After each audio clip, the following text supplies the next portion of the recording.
Assalamualaikum warahmatullahi wabarakatuh. Waalaikumsalam warahmatullahi wabarakatuh. Bismillah, alhamdulillah, wassalatu wassalamu ala rasulillah wa ala alihi wa sahbihi wa mawala. Rabbi shrah li sadri wa yassir li amri wahlul 'uqdatam min lisani yafqahu qawli. Temanya apa hari ini, Pak?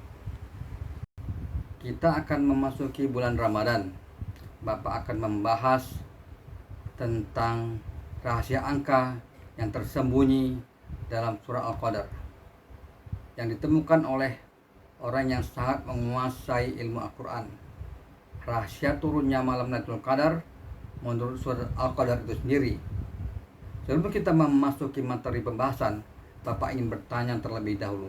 Beberapa bulan yang lalu kita pernah membahas tentang ayat Al-Kursi. Judul pembahasan kita waktu itu adalah Fadilah membaca ayat Al-Kursi. Ini linknya di bawah ini. Pertanyaannya, siapakah nama sahabat yang Allah anugerahi ilmu pengetahuan tentang Al-Quran yang Bapak sebutkan dalam video tersebut? Kalau nggak salah, namanya Ubay bin Ka'ab. Masya Allah, benar sekali. Namanya Ubay bin Ka'ab atau Abu Munzir.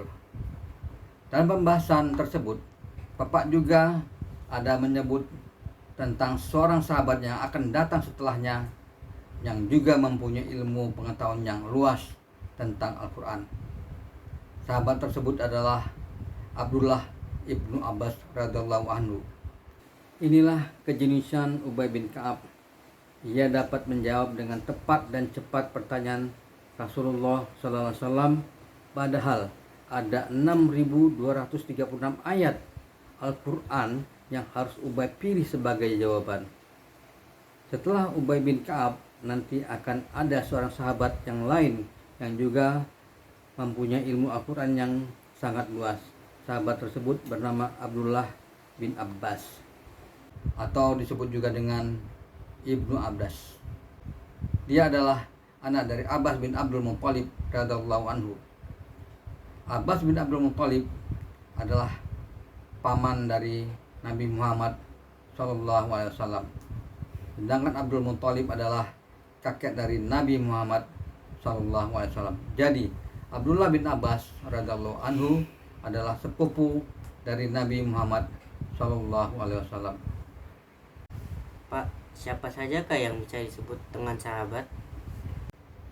Sahabat adalah orang yang beriman yang hidup semasa Nabi, pernah bertemu Nabi, wafat dalam keadaan Islam. Jika kita menyebut nama para sahabat, berdoalah untuk mereka dengan lafaz radhiyallahu anhu untuk laki-laki, atau radhiyallahu anha untuk wanita, atau radhiyallahu anhuma untuk dua orang, atau radhiyallahu anhum untuk lebih dari dua orang. Arti dari radhiyallahu anhu adalah semoga Allah meridhoinya. Jika kita menyebut nama setelah generasi sahabat, kita dianjurkan berdoa dengan lafaz rahimahullah, yang artinya semoga Allah merahmatinya. Abdullah ibnu Abbas radhiyallahu anhu hidup semasa Nabi Muhammad SAW. Ia adalah sepupu Nabi dan sering berada di rumah Nabi Muhammad SAW. Nabi Muhammad SAW dan Abdullah ibnu Abbas radhiyallahu anhu adalah dua generasi yang berbeda. Umur mereka bertaut 49 tahun. Sewaktu Rasulullah SAW wafat, umur Abdullah ibnu Abbas radhiyallahu anhu masih 14 tahun, masih muda belia. Tetapi karena ia belajar langsung dari Nabi Muhammad SAW, maka qadarullah yang menguasai ilmu Al-Quran lebih baik dari sahabat manapun. Bahkan ia adalah orang yang pertama berhasil membuat tafsir Al-Quran. Tafsir Al-Quran Ibnu Abbas adalah tafsir Al-Quran tertua di dunia. Di dalam surah Al-Qadar memang ada disebut turunnya malam Lailatul Qadar, tetapi tidak disebutkan tanggal berapa turunnya. Sekarang kita bahas hal apa yang berhasil diungkapkan oleh Abdullah ibnu Abbas tentang surah Al-Qadar. Rahasia apa yang tersembunyi di dalam surah tersebut. Menurut Abdullah ibnu Abbas radhiyallahu anhu, malam Lailatul Qadar turun pada tanggal 27 Ramadan. Ini adalah pendapat pribadi Abdullah ibnu Abbas radhiyallahu anhu. Jangan dianggap sebagai hukum atau suatu kepastian atau syariah, karena Rasulullah SAW pernah bersabda bahwa Lailatul Qadar bisa saja turun pada tanggal 21, mungkin juga tanggal 23, 25, 27, mungkin juga tanggal 29 Ramadan.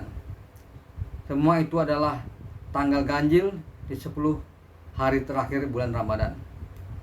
Menurut hadis yang diriwayatkan oleh Aisyah radhiyallahu anha, bahwasanya Rasulullah SAW bersabda, carilah Lailatul Qadar itu dalam malam 10 hari terakhir di bulan Ramadan.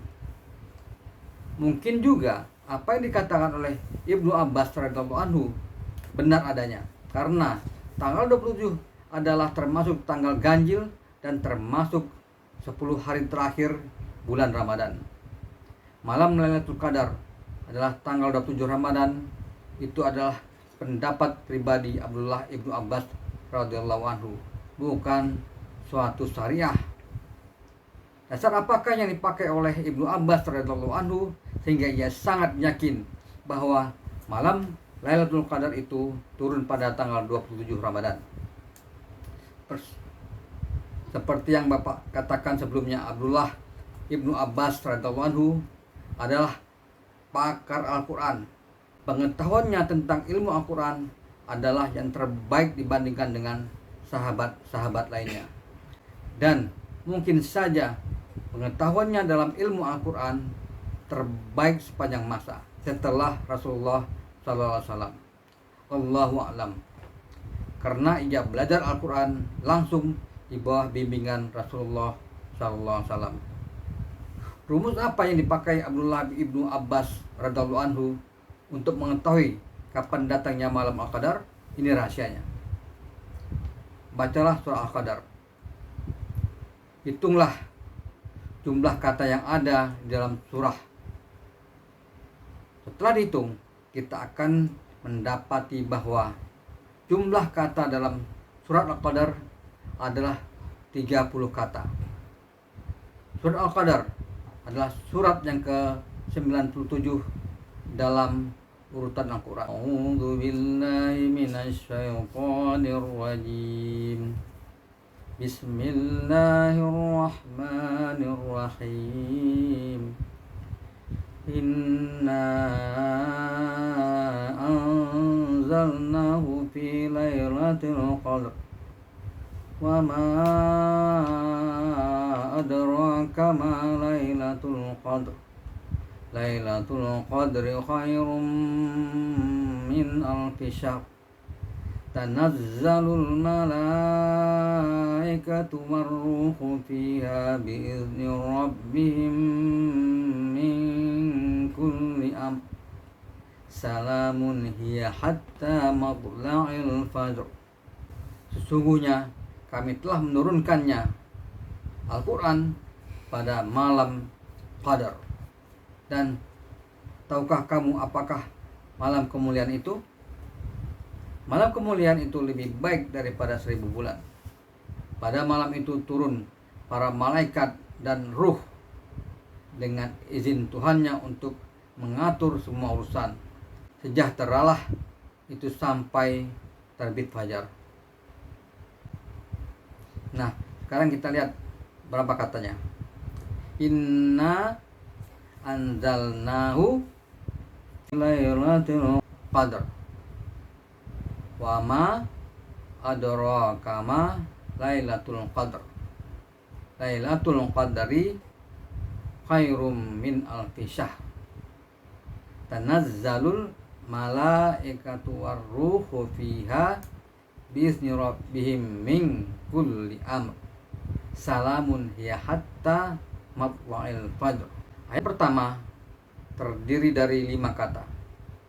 Begitu juga dengan ayat kedua. 6 kata pada ayat ketiga. 9 kata pada ayat keempat. 5 kata dalam ayat kelima. Jadi berapa total seluruhnya? Ayat 1 5 kata, ayat 2 5 kata, ayat 3 6 kata, ayat 4 9 kata, ayat 5 5 kata. 5 tambah 5 tambah 6 tambah 9 tambah 5 sama dengan 30 kata. 30 kata sama dengan 30 hari. Satu kata kita anggap 1 hari. 30 hari adalah jumlah hari dalam 1 bulan. Dan kata apakah yang berada di urutan ke-27? Kata tersebut adalah hiya, yang artinya itu atau itulah Lailatul Qadar. Bukan itu saja, Ibnu Abbas radhiyallahu anhu juga mengungkapkan rahasia angka lain yang tersembunyi dalam surah Al-Qadar. Perhatikan, Lailatul Qadar terdiri dari 2 kata, Lailatul dan Qadar. Kata Lailatul terdiri dari 4 huruf, lam, ya, lam, ta. Kata Al-Qadar terdiri dari 5 huruf, alif, lam, qaf, dal, ro.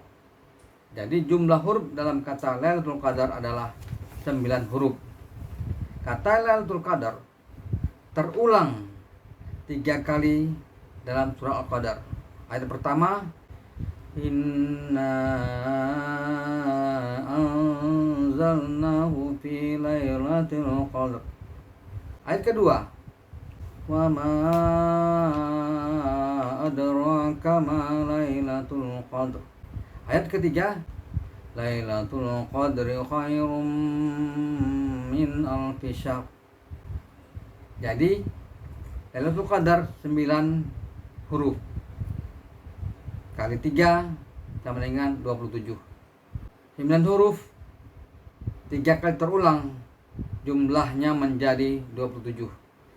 Jadi Lailatul Qadar adalah malam ke-27. Bersumber dari rahasia angka yang tersembunyi dalam surah Al-Qadar yang ditemukan oleh Abdullah ibnu Abbas radhiyallahu anhu. Pertama, kata yang ke-27 dalam surah Al-Qadar menunjukkan itulah Lailatul Qadar.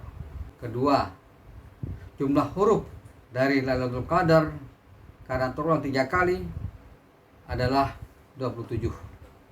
27 adalah malam Lailatul Qadar. Ingat Fal, walaupun bukti angka dalam surah Al-Qadar sangat kuat dan sangat meyakinkan bahwa turunnya Lailatul Qadar adalah tanggal 27 Ramadan, tetapi kita tidak boleh mengambil bukti tersebut menjadi sebuah hukum tetap atau syariah. Kita boleh saja percaya atau meyakini, tetapi kita tidak boleh mengabaikan tanggal-tanggal lain dalam bulan Ramadan. Kalau ingin mendapatkan Lailatul Qadar, istiqomahkan dari awal Ramadan. Kalau mau lebih baik lagi, istiqomahkan sejak tahun lalu. Abdullah ibnu Abbas radhiyallahu anhu pernah membicarakan tentang pendapatnya kepada Umar bin Khattab radhiyallahu anhu. Ia beberkan bukti angka-angka yang ia temukan dalam surah Al-Qadar. Tetapi Umar bin Khattab radhiyallahu anhu meyakini yang lain, bahwa malam Lailatul Qadar menurut dia turunnya pada tanggal 23 Ramadan. Walaupun Umar bin Khattab radhiyallahu anhu mengakui bahwa Abdullah ibnu Abbas mempunyai pengetahuan yang luas di bidang ilmu Al-Quran. Sampai di sini dulu pembahasan kita tentang keajaiban surah Al-Qadar. Mudah-mudahan kita mengambil pelajaran dari pembahasan kita tadi. Wallahu a'lam bishawab. Subhanakallahumma wa bihamdik, asyhadu an la ilaha illa anta, astaghfiruka wa atubu ilaik. Assalamualaikum warahmatullahi wabarakatuh. Waalaikumsalam warahmatullahi wabarakatuh.